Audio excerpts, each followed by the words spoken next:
Hello, my friends. We have reached that moment in the calendar year when absurdity demands to be cataloged rather than ignored.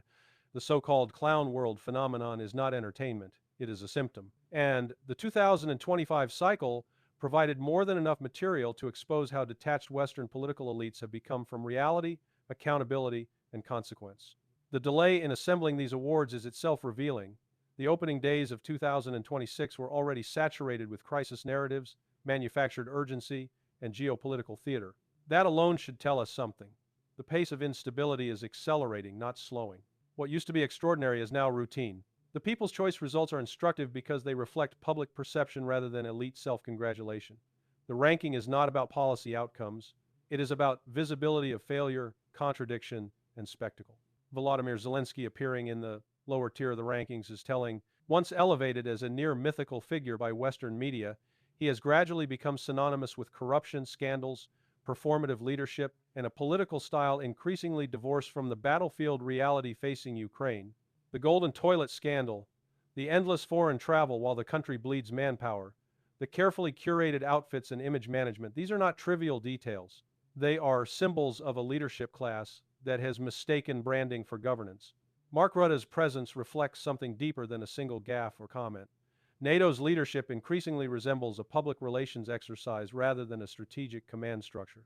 When a senior NATO figure reduces alliance credibility to flattery and juvenile theatrics, it signals an institution that no longer commands respect through competence, only through ritual. Donald Trump's position underscores the contradiction at the heart of American politics. His statements oscillate between dominance and grievance, strength and chaos. He is both a disruptor and a product of the same system he claims to oppose. His inclusion reflects not ideology, but spectacle. The European E3, Macron, Merz, and Starmer, embody the collective failure of European leadership. Individually, each struggles with legitimacy at home. Together, they attempt to manufacture authority through coalition optics. This is not unity born of confidence, but of weakness. When approval ratings barely reach a combined majority, legitimacy is no longer democratic, it is procedural.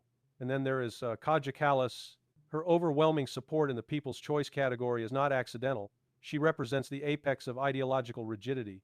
In a single year, she managed what most diplomats would consider catastrophic, alienating Russia, antagonizing China, and failing to establish meaningful working relations with the United States simultaneously. That is not diplomacy. That is isolation as a policy. The honorable mentions further illustrate the decay of standards. The defense of suspected sabotage against critical European infrastructure under the justification of war conditions marks a terrifying erosion of legal norms. When energy infrastructure destruction becomes morally excusable, the concept of civilian protection collapses.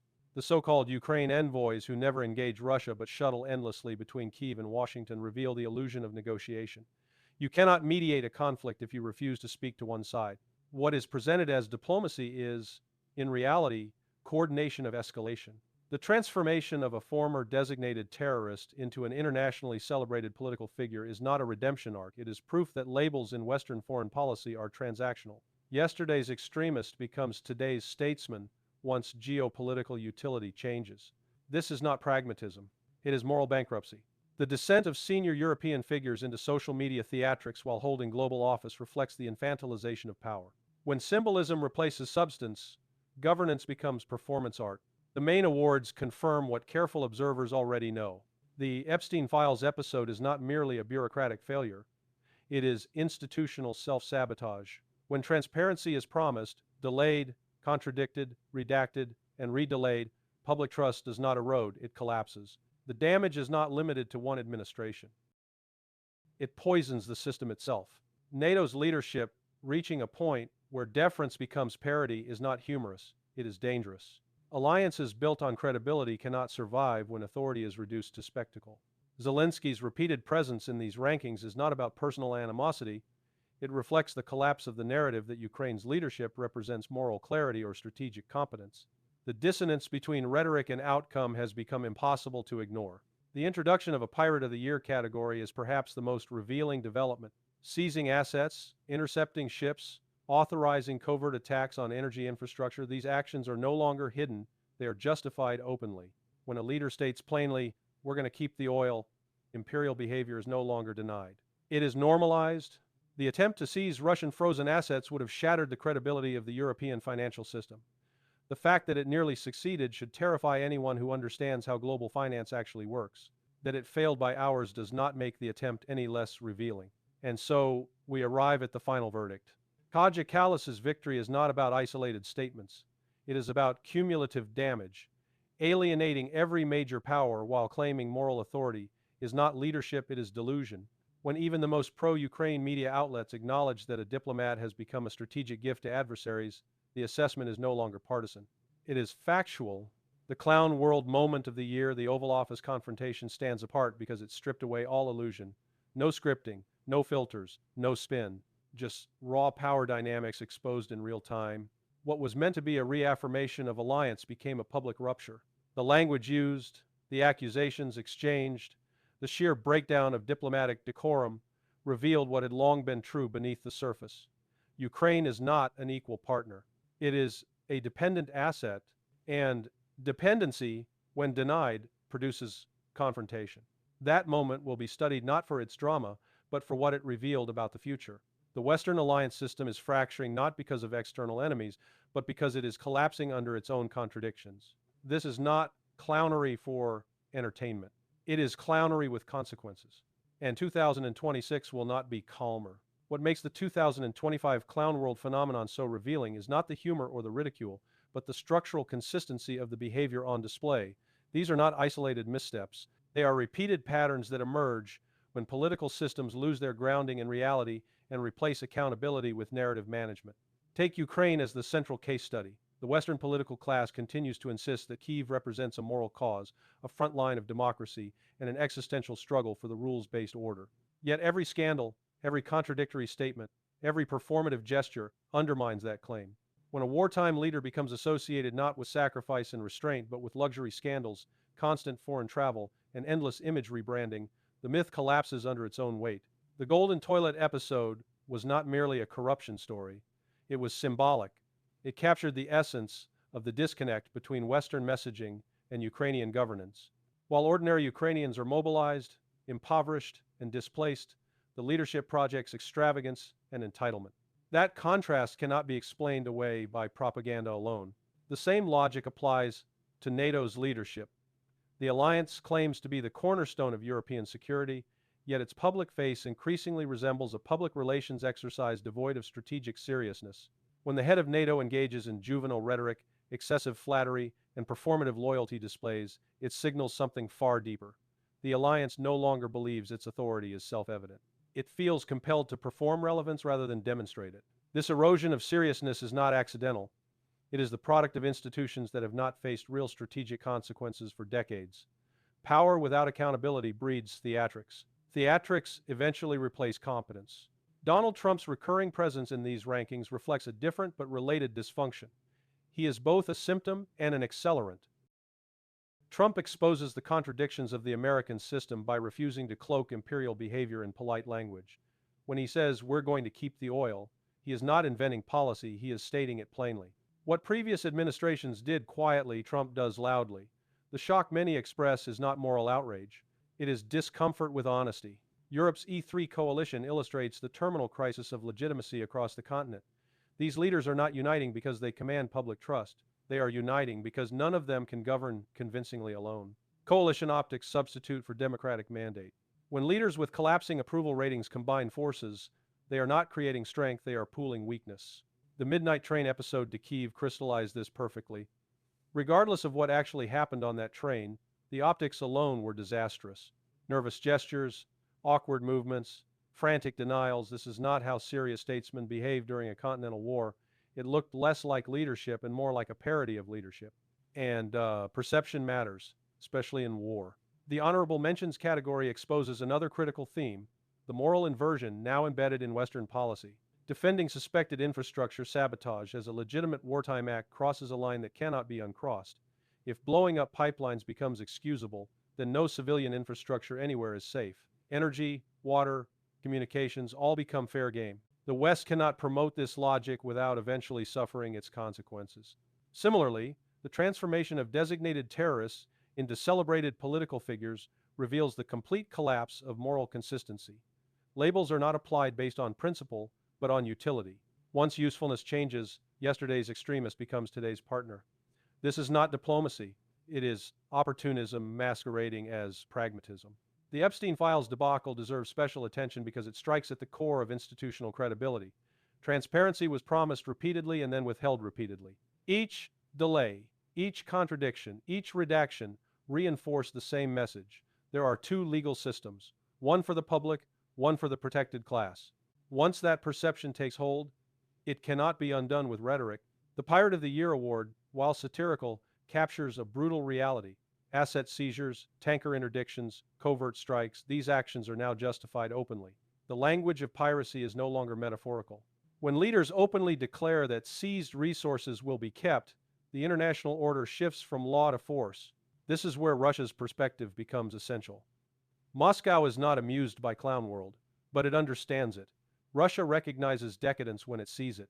The Soviet Union collapsed not because of external invasion, but because of internal decay, hypocrisy, and detachment from reality. That historical memory shapes Russian strategy today.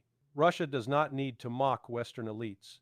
It only needs to wait, observe, and respond selectively. Every self-inflicted wound weakens Western leverage. Every scandal erodes credibility. Every contradiction accelerates decline. Clown World is not accidental. It is what happens when power survives longer than competence. And 2025 was the year when that reality became impossible to hide. At this point, the awards stop being satire and start functioning like an intelligence brief on institutional decay. When you line up the moments, the quotes, the scandals, the theatrical gestures, and the catastrophic misjudgments, a pattern emerges that is too consistent to dismiss as coincidence.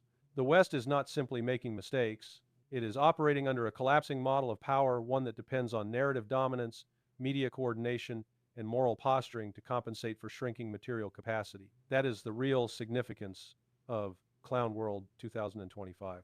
It is the year when the gap between narrative and reality became so wide that even friendly audiences could no longer ignore it. Ukraine is the clearest illustration. The Oval Office confrontation was not merely an embarrassing diplomatic moment. It was a publiczne rozkrycie, an open exposure of the hierarchy everyone pretends does not exist. In that room, with cameras rolling, the essential truth surfaced. Ukraine does not dictate terms. It receives terms. The relationship is not partnership. It is dependency. And dependency breeds humiliation. What made that incident historically important is not the shouting. It is that Western elites have built the Ukraine project on an emotional narrative, courage, freedom, democracy, while the operational reality is attrition, corruption, conscription crises, and endless financial siphoning. When those two realities collide in front of the world, the narrative machine stalls, the script breaks. That is why the moment resonated. It also revealed something else. The Western coalition is not unified, it is coerced. The United States funds, arms, and manages the project. Europe pays the economic price. Ukraine pays the human price. And the leadership class in each capital tries to sell this arrangement as moral necessity. But morality is not measured by press releases. It is measured by outcomes. Look at the behavior of the European three, Macron, Merz, Starmer. The coalition of the willing was presented as unity, but it functioned as theater, a staging of seriousness. Leaders with weak mandates tried to project strength through choreography, the midnight train, the group photos, the carefully framed appearances in Kyiv. Yet, the more choreography you need, the less legitimacy you have. In politics, excessive symbolism is usually compensation for absent substance. This is why that train episode, whatever the factual explanation, became so toxic. Because it matched the public's growing suspicion that the ruling class is not serious, not disciplined, and not trustworthy. People instinctively understand when leadership looks like a college skit rather than a war cabinet. Now look at NATO. NATO is not failing because Russia is too strong. NATO is failing because it has become an institution that speaks in slogans and operates in bureaucratic loops. Its leadership performs confidence while outsourcing strategy to Washington. When the alliance's public face becomes a man making jokes, repeating theatrics, and flattering American presidents in bizarre terms, it signals a deeper institutional truth. NATO's center of gravity is not in Brussels. It is in the White House. And that dependence is precisely why Europe is trapped. It cannot confront Russia without America. It cannot confront America if America threatens European sovereignty or territorial integrity. It can only posture, rearm rhetorically, and demand sacrifice from its own citizens. That is not strategic autonomy. That is managed dependency. Now shift to the Pirate of the Year category, because it tells you where the world is heading. We are entering an era where state piracy is being normalized, legalized, and moralized. Seize assets, interdict tankers, freeze reserves, strike infrastructure, then call it security. Call it justice. Call it rules-based order.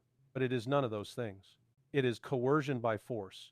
The attempted seizure of Russian frozen assets was a watershed moment. If the European Union had crossed that line, the global financial system would have absorbed a shock that would ripple for decades. The message would have been unmistakable. Reserves held in Western institutions are no longer reserves. They are hostages. And once that lesson is learned, the world adapts. Money moves, systems decentralize, alternatives accelerate. Russia and China do not need speeches to make that happen. They only need Western elites to keep behaving exactly as they did in 2025. This brings us back to Kaja Kallas. Her trifecta achievement alienating Russia, angering China, and failing to secure meaningful access in Washington was not an accident.